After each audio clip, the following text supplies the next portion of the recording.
It may be more advanced, but this is definitely something that might be a little more difficult if you're just beginning or if you've never done this type of style. Although with a little bit of practice, I think you can get the hang of it.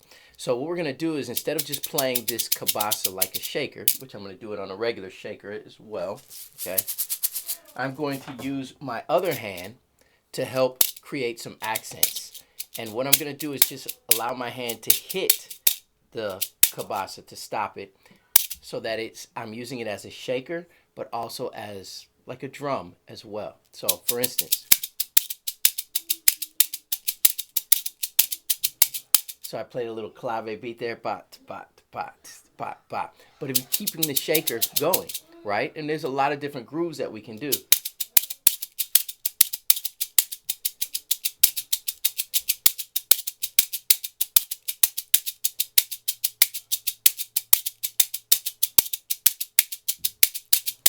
Okay, so now we can combine some rolls.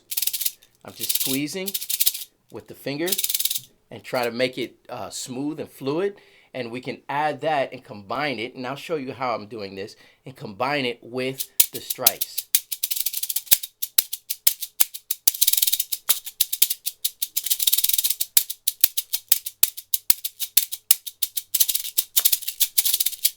Okay, that one wasn't as clean as it could be. Anyways, just showing you that we can combine this where I'm squeezing it and just shaking it, but I'm not just shaking it so that it just, creates whatever kind of roll I want. I'm trying to keep it as consistent like an actual roll. So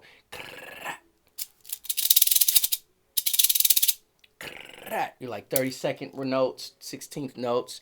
And the way that I'm doing that, you can use your other hand to help, so that if you're playing, you stop and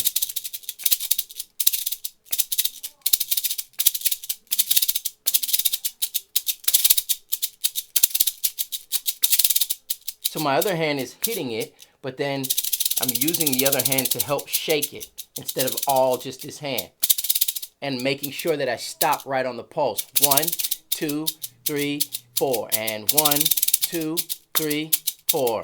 1, 2, 3, 4. 1, 2, 3, 4. 1, 2, 3, 4. Now, I don't know when you would use this in music. It just, it's when you're creating some type of different rhythm or what have you.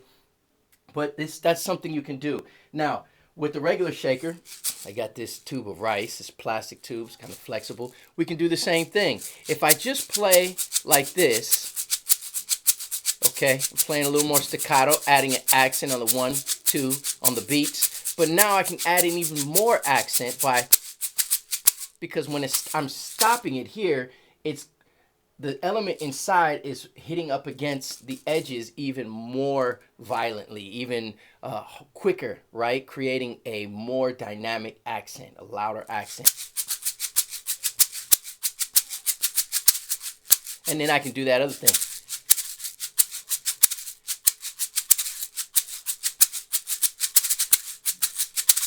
So now I can go.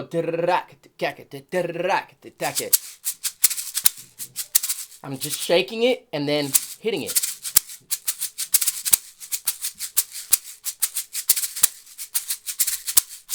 Now you can do that and hit it. So I'm just going back and forth real fast. With some practice, you can make that cleaner. And then use the strikes. Now, the way I'm doing this, I'm not just hitting my hand, but I'm stopping the hand here. And there's so many ways you can do it. You can do it with your fist, your palm. You can do it here. You can do it with another stick. You can use a stick. You can use a drumstick, and that'll change. Now, this part is harder, this plastic, that's the cap. So now, right? So now you can do that and create a whole different sound. You can do the same thing with the shaker. Now, we can also do this motion here where we're using our fingers and thumb, going back and forth. And then we can play a 16th note shaker pattern, 1 E and a 2 E and a 3 E and a 4 E and a, and then come together on the beat when we're throwing out. 1, 2, 3, 4. 1, 2, 3, 4. Or wherever you want. But now I know where I'm going to end it. So I got this, and I can add that in there. So that's another style of playing that we can do.